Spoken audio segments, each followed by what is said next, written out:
Nuk e kisha menduar asnjëherë se në moshën 65 vjeçare do të më duhej të përballesha me një sfidë kaq të madhe shëndetësore. Gjithmonë kam qenë njeri i qetë, me një rutinë të rregullt, një njeri që kujdesej për veten aq sa i lejonte koha dhe mundësia. Por, siç thot populli, sëmundja vjen pa të pyetur, largimi i saj kërkon punë. Ajo mëngjes e vjeshtës kur nisa rrugën për te spitali ishte si gjithë ditët rutinë. Sapo kisha pirë kafen e mëngjesit, kisha rregulluar pak oborrin dhe ndjeja veten mirë. Nuk kisha dhimbje, nuk kisha shqetësime serioze. Përveç disa djegjeve të vogla stomaku që ja fajsoja moshës dhe ushqimeve të rënda. Por vajza ime këmbënguli që të bëja një kontroll rutinë, thjesht për të qenë të qetë, tha. Nuk e dija se sa shumë do të ndryshonte ajo ditë. Rruga drejt spitalit. Teksa po shkoja për te spitali, më vinin ndërmend vitet e jetës që kisha lënë pas. 65 vite nuk janë pak. Në fakt, sa më shumë plak kemi, aq më shumë kuptojmë sa e brisht është jeta. Shoferi i taksis, një djalë i ri, më pyeti. Po ku drejt, xhaxhi? Kontroll rutin, i thash me një buzëqeshje të vogël. Mirë bëni. Shëndeti është mbi të gjitha. Asnjëherë një frazë thjesht nuk më dukej kaq domethënëse sa ajo ditë. Kur mbërrita në spital dhe u regjistrova, aroma e antiseptikut, zhurma e hapave që jehonin në korridore. Mjekët me bluza të bardha dhe pacientët me sytë e lodhur më jepnin një ndjesi të çuditshme. Sa njerëz, mendova. Të gjithë këtu me historitë e tyre, me frikërat dhe shpresat e tyre. Kontrolli filloi si gjithë të tjerët. Mjeku im, doktor Arjani, ishte një burr rreth të 50-tave, me sy që të krijonin besim. E njihja prej vitesh dhe gjithmonë kishte qenë profesional dhe i sinqert. Si ndihesh, më pyeti. Mirë jam, doktor. Pak djegje stomaku, por asgjë serioze. Ai lëvizi kokën ngadalë, si për të thënë se çdo simptom ka rëndësinë e vet. Filluam me analiza gjaku, matje tensioni, ultratinguj. E gjithë procedura duke e zakonshme, derisa ai u ndal në një pikë. Heshti për disa sekonda. Ai lloj heshtjeje që të ngrin. Dua të bëjmë edhe një endoskopi, tha më në fund. Pse, doktore, pyeta. Nuk dua të lë asgjë pas dore. Ndoshta s'ka gjë, por dua të jemi sigurt. Sapo më shpjeguan procedurën, pranova. Nuk kisha arsye të dyshoja se diçka nuk shkonte. Endoskopia momenti që ndryshoi gjithçka. Dhoma e endoskopisë ishte e ftohtë, me drita të bardha dhe aparatura që më dukeshin sikur shikonin drejt meje. Infermierja më foli me qetësi. Mos u shqetësoni. Procedura zgjat vetëm disa minuta. Ndërsa aparati filloi të zbriste në brendësi të stomakut tim, shihja fytyrën e doktorit. Sytë e tij pasqyronin diçka që nuk e kisha parë më parë, një tension të fshehur. Pastaj, ai ndaloi në një pikë në ekranin e monitorit. Ndihemi detyruar të jemi drejt për drejt, tha. Ka një zonë në stomakun tuaj që nuk duket mirë. Duhet të marrim një biopsi. Zemra mu drodh. Nuk e prisja. Nuk kisha dhimbje. Nuk kisha simptoma serioze. Pse tani? Pse unë? Ora e pritjes, më e gjata e jetës. Më dhan të prisja jashtë. Ato 30 minuta më dukeshin si 30 vite. Në kokën time, mendimet më vërtiteshin pa pushim. Mos është ulqer, mos është ndonjë infeksion, po sikur të jetë diçka më e rëndë. Më erdhi ndërmend nëna ime, e cila ndëroi jetë nga një problem i ngjashëm në moshën 70 vjeçare. E pash veten në pasqyrë në korridor, flokët e thinjura, rrudhat, sytë që kishin parë shumë. Por për herë të parë në jetë më dukej sikur çdo gjë varet nga ai moment. Kur doktori doli, fytyra e tij nuk ishte as e qeshur, as e trishtuar. Ishte neutrale. Ajo lloj neutraliteti që të trem më shumë se një lajm i keq. Hajde brenda, më tha. Diagnoza paraprake. Ai u ul përballë meje. Mund të mos jetë asgjë serioze, filloi, por zona që pam është e irrituar dhe ka një strukturë që duhet studiuar. E dija se çfarë donte të thoshte. Doktor, ky është kancer. Nuk dua të përdor atë fjalë pa rezultatet laboratorike, por kemi diçka që duhet trajtuar menjëherë. Nuk e di pse, por fjala trajtim mu duk më rënd se fjala kancer, sepse ajo nënkuptonte betejë. Ndryshimi i jetës në një ditë të vetme. Ditën e dytë, rezultatet konfirmuan atë që kisha frikë. Nuk ishte kancer i avancuar, por ishte një lezion parakanceros që kishte nisur të shfaqte anomali. Nëse nuk do të zbulohej atë kohë, do të përparonte shpejt. Doktori më pa drejt në sy. Keni ardhur në momentin e duhur. Shpëtimi pastër nga një fatkeqësi e madhe. Po çfarë duhet bërë tani, pyeta. Kemi disa alternativa trajtimi. Do flasim për to me qetësi, por mbi të gjitha, duhet të ndryshoni stilin e jetës. Nuk dija çfarë të mendoja. Më dukej sikur po më hiqnin tokën nga këmbët. Unë, i biri një familje të thjesht, njeri që kishte punuar gjithë jetën, që kishte kaluar vështirësi, që ishte përballur me kohrat e vështira të kaluarës, tani më duhej të përballesha me trupin tim, me një armik të padukshëm. Familja, mbështetja më e madhe. Vajza ime qau. Djali im u mundua të ishte i fortë, por shihja në sytë e tij frikë. Nipërit më përqafuan dhe më pyetën pse isha i mërzitur. Është vetëm një kontroll, gjysh, tha më i vogli. Po, një kontroll, i thash, por brenda meje po zhvillohej një stuhi. Ajo natë ishte e gjatë. Mu kujtuan të gjitha gabimet e jetës, ushimet e këqija, cigaret e viteve të rinis, stresi, netët pa gjumë. Njeriu mendon gjithmonë se ka kohë, por kur ora troket, kupton se jeta është e shkurtër. Fillimi i trajtimit. Dita tjetër u takova me një tjetër specialist. Më shpjegoi se pjesa problematike e stomakut duhej trajtuar me një protokoll të avancuar medikamentesh, përfshirë terapi për uljen e inflamacionit, mbrojtëse stomaku, antibiotik nëse nevojitej dhe monitorim çdo 2 javë. Nëse ndjekim terapin me përpikmëri, tha ai, kemi shumë shanse të shmangim një ndërhyrje kirurgjikale. Fjalët e tij më dhan shpresë, por edhe përgjegjësi. Nuk ishte diçka që mund ta neglizhoja. Çdo ditë, çdo ilaç, çdo ndryshim në rutinë ishte i rëndësishëm. Dita e parë e kurës. Më dhan një listë të gjatë. Ilaçi i parë para mëngjesit. Ilaçi i dytë pas ushqimit. Një tjetër para gjumit. Një tjetër për mbrojtjen e mukozës. Një tjetër për aciditetin. Për një burrë që s'kishte marrë asnjëherë më shumë se një aspirin në ditë. Dukej sikur më kishin ngarkuar një mal me përgjegjësi. Por doja të luftoja. Jo vetëm për veten, por për familjen. Ndryshova me njëherë ushqimin, hiqja yndyrave, alkoolit, kafes, salcave. Fillova të haja thjesht, supa, kos, perime të ziera, bukë të thekur. Nuk ishte lehtë, por e dija se duhej. Reagimet e para. Disa ditë më pas ndjeva lodhje, pesha nisi të më binte, stomaku më pengonte. Shpesh pyesja veten, apo bën efekt? A do të dal prej kësaj? Nata ishte e vështirë. Për herë të parë në jetë ndjeja frikë të pastër, frikë që të futet në kocka. Por çdo mëngjes zgjohesha e thembrisja. Kam një ditë tjetër. Duhet të luftoj. Doktori më dha një këshill që nuk do ta harroj kurrë. Gjatë një prej vizitave e pyeta, doktor, a do të shërohem plotësisht? Ai më pa me seriozitet. Shiko, tha, trupi është i mençur. Ai të jep sinjale. Ti pate faqe e dëgjove. Tani është koha të dëgjosh edhe veten. Sëmundja nuk është dënim, është paralajmërim. Kush e pranon paralajmërimin, shpëton. Ato fjalë më shëruan po aq sa ilaçet. Dita kur fillova ta rimarr kontrollin. Një mëngjes, pas 3 javësh trajtim, ndjeva diçka të vogël. Nuk kisha aq shumë djegje. Tensioni ishte normal. Kisha energji pak më shumë se zakonisht. U drejtova te pasqyra dhe pash një burr që dukej më i lodhur, por edhe më i fortë. Po ja dal, i thash vetes. Pak nga pak. Mjeku e vuri re përmirësimin dhe filloi të më ul disa doza gradualisht. Po i përgjigjesh shumë mirë, më tha. Për herë të parë, pas shumë ditësh ndjeva shpresë të vërtetë. Në fillim të muajit të dytë të trajtimit, jeta ime ishte ndarë në 2 pjesë. Ajo që kisha pasur më parë dhe ajo që po kaloja tani. Çdo ditë më dukej një sfidë më vete, por njëkohësisht edhe një fitore e vogël. Shpesh, njerëzit besojnë se kur diagnoza vendoset dhe trajtimi fillon, pjesa më e vështirë ka mbaruar. Por jo, pjesa më e vështirë është të jetosh me të, ta pranosh, ta përballosh dhe mbi të gjitha të mos dorëzohesh. Në këtë pjesë filloi betejë e vërtetë. Jo vetëm me stomakun tim, por me mendjen time, me frikën, me ankthin, me të kaluarën time dhe me gjithçka që kisha injoruar ndër vite. Një ndryshimet e para në trup, një luftë e heshtur. Kur trupi fillon një terapi të re, ai reagon.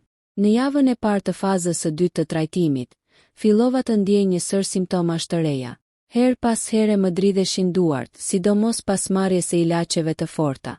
E dija që kjo ishte normale, doktori më kishte paralajmëruar. Do kesh lodhje, mund të kesh simptoma të tretjes, gjumë të parregull. Mos u trem. Kjo do të thotë që ilaçet po punojnë. Por, megjithatë ishte e vështirë. Një natë u zgjova me ndjesinë sikur stomaku po më digjej. U ngrita ngadalë, shkova te kuzhina dhe hapa dritën. Më duhej të pija ujë, të merrja frymë, të bindja veten që nuk po kthehesha përsëri në pikën zero. Në atë moment ndjeva një lloj paniku, një frikë që më shtrëngoi gjoksin dhe më kujtoi sa i prekshëm isha. Mbështeta duart në banak dhe thash me vete: do kalohet, ke kaluar gjëra më të vështira. Mos u dorëzo tani. Dhe ajo frazë, aq e thjesht sa ishte, më dha kuraj për të vazhduar. 2 vizitat e shpeshta çdo 2 javë, një verdikt i ri. Doktori Ariani më caktoi vizita çdo 2 javë. Çdo herë që shkoja, më dukej sikur po futesha në një provim të rëndësishëm. A do të përmirësohem? A do të ketë ndryshim? Apo funksionon terapia? Në vizitën e parë, ai më pa analizat dhe duke i kënaqur. Shiko, tha ai, inflamacioni ka filluar të ulet. Kjo është shumë e rëndësishme. Nuk e di pse, por për pak qaste më mbushën syt me lot. Mbase nga lodhja, mbase nga frika e akumuluar. Mbase nga ajo pikë shprese që njeriu ka nevojë ta dëgjojë nga dikush tjetër. Por pastaj ai shtoi, por duhet të jemi të kujdesshëm. Lezioni është ende aty, ende ka rrezik. Do të vazhdojmë terapinë me të njëjtën intensitet. Kjo më riktheu me këmbë në tokë. Nuk ishte koha për fest. Lufta ishte larg së përfunduar. 3. Familja filloi të ndryshoj bashkë me mua. Vajza ime filloi të më kontrollonte ushqimet çdo ditë. Ajo vinte herët në mëngjes, shpesh para se të haja, dhe më pyeste gjithmonë të njëjtën gjë. Ke marrë ilaçet? Po, i mora. Ajo nuk e fshihte dot shqetësimin. Ndonjëherë më dukej sikur shqetësohej më shumë se unë vetë. Edhe djali im, që rrallë shprehte emocion, filloi të shfaqej më shpesh. Më sillte çaj bimor, më pyeste si ndihesha, më çonte të shëtisja. Ishte hera e parë, pas shumë vitesh, që ndihesha aq pranë fëmijëve të mi. Një mbrëmje ndërsa po darkonim, vajza më tha: "Babi, kjo që po kalon na ka bërë të kuptojmë sa shumë të duam. Të lutem, mos u dorëzo." Unë qesha me butësi. "S'do dorëzohem, moj bi", i thash. "Kam arsye shumë të forta për të mos u dorëzuar." Nipërit e mi gjithashtu u bën më të vëmendshëm. Më sollën vizatime ku shkruanin: "Gjyshi Hero." Mbase nuk e kuptonin plotësisht çfarë po kaloja, por e ndjenin që kisha nevojë për dashuri. Dhe ajo ishte shërimi më i mirë. 4. Ndryshimi i stilit të jetës, më në fund fillova të kujdesesha për veten. Doktori më tha qartë: "Ushqimi është 50% e shërimit tënd. Nëse nuk e ndryshon stilin e jetës, terapia nuk mjafton." Dhe kështu fillova. Ushqimi i rregullt. Mëngjesi, kos pak tërshër, një mollë. Drek, perime të ziera, pak mishpule pa yndyr. Dark, supë lehtë dhe çaj kamomili. Nuk ishte dieta më e shijshme, por ishte dieta që më shpëtonte. Ecje çdo ditë. Edhe në ditët kur ndihesha i dobët, bëja 15-20 minuta ecje. Po ngadalë, por me vendosmëri. Ndërprerja e kafes. Ishte si të më hiqni një pjesë të shpirtit, por e dija që kafeja më dëmtonte stomakun. Në fillim më dhimbte koka pa të, por pas një jave u mësova. Menaxhimi i stresit. Fillova të meditoja. Po, unë, një burr 65 vjeçar që gjithmonë kishte thënë se meditimi ishte vetëm trillim modern. Por në fakt më ndihmoi shumë. Çdo mëngjes ulesha 10 minuta në heshtje. Merja frymthell dhe përqendrohesha te fakti se isha gjallë. 5. Ditët e këqija, momentet kur mendova të dorëzohesha. Edhe pse po përmirësohesha, kishte ditë të errëta. Ditë kur më dukej sikur asgjë nuk funksiononte. Ditë kur stomaku më rëndohej, kur energjia më binte, kur shikoja veten në pasqyrë dhe shihja fytyrën e një njeriu të lodhur. Një natë, pas një dite të vështirë me shumë dhimbje dhe refluks, thash me vete: "Mbase nuk ka kuptim. Mbase është e kotë." Por pastaj më erdhi ndërmend nëna ime, e cila luftoi deri në fund. Më erdhën në mend fëmijët e mi, nipërit, dhe pyeta veten: "A dua vërtet të dorëzohem? Apo jam thjesht i lodhur?" E kuptova që lodhja nuk është arsye për të hequr dorë. Është shenjë që duhet të vazhdoj. 6. Vizita vendimtare, lajmi i parë i mirë. Pas rreth 2 muajsh terapi intensive, shkova për kontroll. Në këtë vizitë do të përsëritej endoskopia. Ishte procedura që më friksonte më shumë. E dija se ajo kamerë vogël do të vendoste nëse jeta ime po shkonte drejt shërimit apo drejt një betjeje më të madhe. Hyra në dhomë, u shtriva në krevat dhe u përgatita. Ndjenja e aparatit që hyri qëndronte po aq e pakëndshme sa herën e parë. Por këtë herë unë isha më i fortë.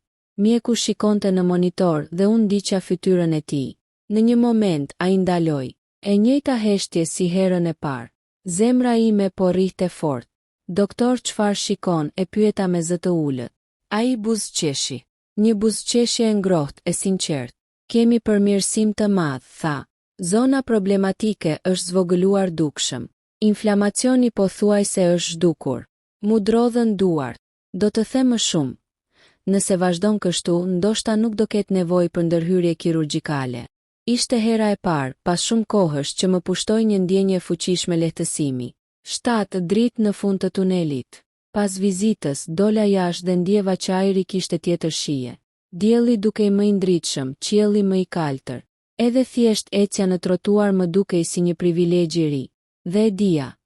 Kjo nuk ishte fundi i betejës, por ishte një fitore e rëndësishme. Një hap gjigant drejt shërimit. Një kapërcim mbi frikën më të madhe. Kur u ktheva në shtëpi, vajza më përqafoi sapo më pa fytyrën. Është mirë apo jo, më pyeti. Shumë më mirë se sa prisja, i thash. Nuk ka mbaruar lufta, por jemi në rrugë të mbar. Mbrëmjen e asaj dite ndezëm qirinjt, bëm një darkë të thjeshtë dhe festuam. Jo me muzikë, jo me zhurmë, por me qetësi, me mirënjohje. E ndjeva se e kisha rimarr veten nga ajo errësirë që më kishte mbuluar. 8. Pse fillova të shkruaj historinë time? Një javë më vonë, teksa po qëndroja në balkon dhe po pija një çaj mente, një mendim më erdhi papritur. Njerëzit duhet ta dëgjojnë këtë histori. Jo për të bërë dram, jo për të bërë hero, por sepse ka shumë njerëz që e neglizhojnë shëndetin. Shumë njerëz që thonë, s'kam asgjë, më kalon.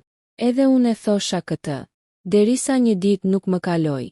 Prandaj vendosa të shkruaj çdo gjë, të tregoj udhëtimin tim, frikën time, luftën time, forcën time.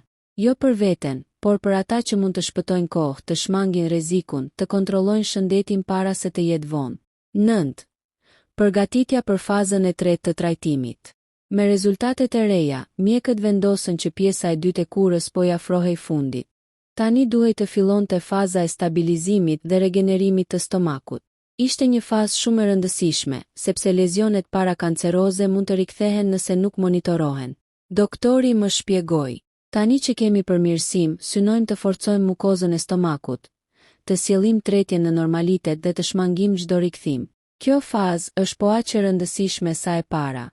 Në sytë e tij lexova shpresë dhe siguri, dhe kjo më jepte fuqi. 10. Momenti kur vendosa të mos kthehem më pas. Një mëngjes gjatë një shëtitje pranë lumit, mendova për jetën time të kaluar. Streset, zemërimet, keqëshyerjen, shprehit e këqija. Sa shumë vite kisha jetuar pa e vlerësuar veten. Aty vendosa diçka. Kur më nuk do e lë shëndetin pas dore. Kur më nuk do i them vetes s'ka gjë. Kur më nuk do e mashtroj veten se jam i pathyeshëm. Ai vendim më dha një qetësi të re. Një ndjenjë kontrolli. Tani nuk isha më viktime e trupit tim, isha partneri i tij. Dhe nëse ai më dërgonte sinjale, unë do t'i dëgjoja. Nëse dikush më kishte thënë një vit më parë se do të ndryshoja krejtësisht, se do të mësoja të dashuroja jetën në një nivel tjetër, nuk do ta besoja. Unë isha ai njeri që jetonte me rutinë, me zakone, me ngut, me stres. Tani, pas muajsh të gjatë trajtimi, analizash, frike, shprese dhe luftë brenda vetes, isha në kapitullin e fundit të kësaj historie të gjatë. Por ky kapitull nuk ishte fundi i jetës sime. Ishte fillimi një jete të re. Një muaj i fundit i terapive, rruga drejt shërimit. Muaj i fundit i trajtimeve ishte i përzier me emocione. Nga njëra anë isha i lodhur. Njeriu lodhet, edhe trupi edhe mendja. Nga ana tjetër, për herë të parë ndjeja se po arria diçka të madhe. Po e merrja shëndetin tim prap në dorë. Çdo ditë ndiqja terapin me rregull. Ilaçet i merrja në të njëjtën orë. Ushqimi ishte i kontrolluar. Ecjet i bëja edhe kur jashtë binte shi ose kur më dhimbnin këmbët. Ishte si një betejë vogël më vete. Por çdo fitore më sillte një hap më afër qëllimit. Në një nga ditët e fundit të muajit, doktori më telefonoi personalisht, gjë që rrallë ndodhte. Alo, zoti mentor, më tha me zërin e tij të qetë. Po, doktor, dua t'ju përgëzoj. Analizat e djeshme janë shumë të mira. Tregon se trupi ka reaguar shkëlqyer ndaj trajtimit. U ula në karrige. U ndjeva si njeri që më në fund po merrte frymë plotësisht. Kjo do të thotë, vazhdoi ai, që je gati për kontrollin final. Dhe nëse gjithçka shkon sipas pritshmërive, mund të themi se rreziku ka kaluar. Fjalët e tij më lanë pa frymë. E mbylla telefonin dhe qëndrova i heshtur për disa minuta. Pastaj më dolën lot. Jo të dhimbjes, por të një gëzimi të qetë, të thellë, të merituar. 2 mbrëmja para kontrollit final. Ajo mbrëmje ishte e veçantë. Ndihej si një prag i rëndësishëm, si një moment vendimtar. Nuk mund të flija. Rria zgjuar dhe shikoja nga dritarja dritat e qytetit. Disa mendime më vinin pa rregull, disa frikëra të vogla, disa pyetje. A do të jetë në rregull? A do të më duhet të vazhdoj me një tjetër terapi? A do të kem ende rrezik? Por një mendimi i kalonte të gjithë, unë luftova. Unë u përballa. Dhe unë jam ende këtu. Vajza ime u ul pranë meje. Babi, më tha, e di që po mendon shumë. Po dua të dish një gjë. Çfarëdo që të thon nesër, ti nuk je më ai njeriu që ishe. Je më i fortë se kurrë. Dhe ne jemi me ty. Më mori dorën. Ndoshta ishte momenti i parë në jetën time që ndjeva vërtet sa shumë vlen familja. 3. Kontrolli final, momenti i së vërtetës. U zgjova herët. As nuk pata nevojë për alarm. Trupi im dukej sikur ishte i përgatitur për këtë ditë. Hëngra një mëngjes shumë të lehtë, siç më kishte udhëzuar doktori, dhe u nisa për në klinikë. Kur hyra brenda, aroma e dezinfektantit më kujtoi ditën kur u përballa me frikën për herë të parë. Por këtë herë nuk isha i njëjti. Kisha përvojë, kisha rezultate, kisha shpresë. Procedura e endoskopisë filloi ashtu si herët e tjera. Mjeku po shikonte me kujdes monitorin. Unë ndiqja me sy lëvizjet e tij, lëvizjet e fytyrës, micro ekspresionet e tij, sikur po lexoja një roman në fytyrën e tij. Pas disa minutash, ai u ndal. Pastaj u kthye nga unë me një buzëqeshje që nuk do ta harroj kurrë. Mentor, tha, stomaku është pastruar plotësisht nga lezionet. Inflamacioni është zhdukur. Nuk ka asnjë shenjë rreziku. Mund të them me plot bindje që e kemi kaluar këtë fazë të rrezikshme. Unë ndjeva sikur dikush më kishte hequr një gur 200 kilogramësh nga shpatullat. Nuk e nevojë për asnjë ndërhyrje kirurgjikale. Vetëm kontroll rutin pas 6 muajsh. Ishte momenti ku gjithë universi heshti. Mjeku vazhdoi të fliste, por unë isha i humbur në emocionet e mia. U zgjas dorën dhe e shtrëngova fort. Ai më pa me një respekt të pazakond. Je një shembull i disiplinës dhe vullnetit, më tha. Shumë pacient nuk e arrin këtë rezultat sepse nuk ndjekin udhëzimet. Ti e bëre. Unë ngrita ngadalë me trupin që më dridhej pak nga emocioni. Kur dola nga dhoma e kontrollit, u ula në një karrige në korridor dhe për herë të parë në shumë muaj qava. Qava fort. Qava nga gëzimi, nga lodhja, nga frika e mbajtur brenda, nga lehtësimi. Ishte çasti i rilindjes sime. 4. Rikthimi në shtëpi, një festë e heshtur por e madhe. Kur hyra në shtëpi, të gjithë ishin mbledhur. Vajza, djali, nipërit, motra ime, madje dhe 2 shokët e mi më të ngushtë. Më pan dhe e kuptuan me njëherë. E kalova, u thash, dhe atëherë shpërtheu një atmosferë që asot nuk di ta përshkruaj. Nuk pati muzikë, nuk pati zhurmë, vetëm buzëqeshje, lot gëzimi, përqafime të ngrohta, duar që më shtrëngonin. Vajza më përqafoi dhe më tha në vesh. Je babai më i fortë në botë. Djali më tha. Tani e tutjes do të lëm më të shkosh në kontrolle vetëm. Nipërit më hipën në prehër dhe thoshin. Gjyshi fitoi. Dhe po ndihesha sikur kisha fituar një luftë shumë të madhe. Një luftë të padukshme. 5. Transformimi i jeta e re që filloi pas shërimit. Pas shërimit, unë nuk u ktheva te jeta e vjetër. Jo sepse nuk mundesha, por sepse nuk doja. Jeta e vjetër ishte pikërisht ajo që më çoi në rrezik. I ushqimi i ri. Tani ushqimi im është i thjesht, i pastër, i lehtë. Nuk e bëj nga detyrimi, por nga dashuria për veten. Ecjet. U bën pjesë e përditshme. S'ka ditë që të mos ec. Edhe vetëm 20 minuta, por ec. Stresi.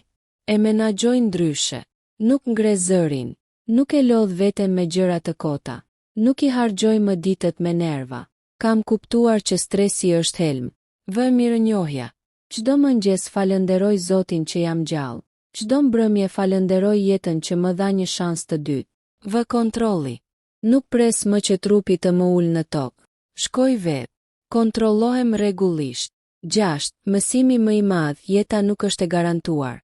Në moshën 65 vjeçare, zbulova diçka që njerëzit e kuptojnë shpesh vonë. Jeta nuk është e garantuar për askënd. Shëndeti nuk është dhuratë e përjetshme. Ne nuk jemi të pathyeshëm. Një kontroll rutinë më shpëtoi jetën. Po të mos shkoja atë ditë, mbase nuk do isha sot këtu. Kjo histori nuk është për të trembur njeri, është për të hapur sytë, sepse në fund më e shtrenjtë se shëndeti nuk ka. 7. Mesazhi im për ata që po lexojnë këtë histori. Në këtë udhëtim mësova se trupi flet, dëgjoje. Asnjë dhimbje nuk është kot. Mos e shty kontrollin. Dashuria familjare është ilaçi më i fortë. Shpresa është armë. Disiplina të shpëton. Mos mendo se nuk i ndodh mua. I ndodh kujtdo. Në çdo moshë njeriu mund të rilind. Dhe mbi të gjitha, mos e neglizho veten. Jeta jote vlen shumë. Shumë më shumë se sa e kupton. 8. Mbyllja fundi një historie, fillimi një jete të re. Sot, kur shkruaj këtë fund, jam 66 vjeç. Jam më i qetë, më i shëndetshëm, më i ndërgjegjshëm, më i fortë.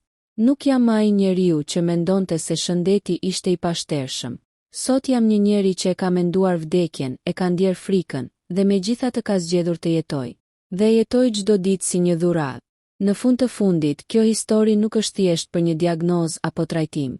Kjo histori është për ringritjen, për luftën, për shpresën, për rilindjen. Nëse edhe një njeri vetëm pas kësaj vendos të shkojë për një kontroll, të ndryshojë zakonet, të kujdeset për veten, atëherë unë i kam arritur të gjitha. Sepse historia ime është një dëshmi e thjeshtë. Jeta vazhdon, dhe çdo njeri meriton ta jetojë sa më bukur që të jetë e mundur.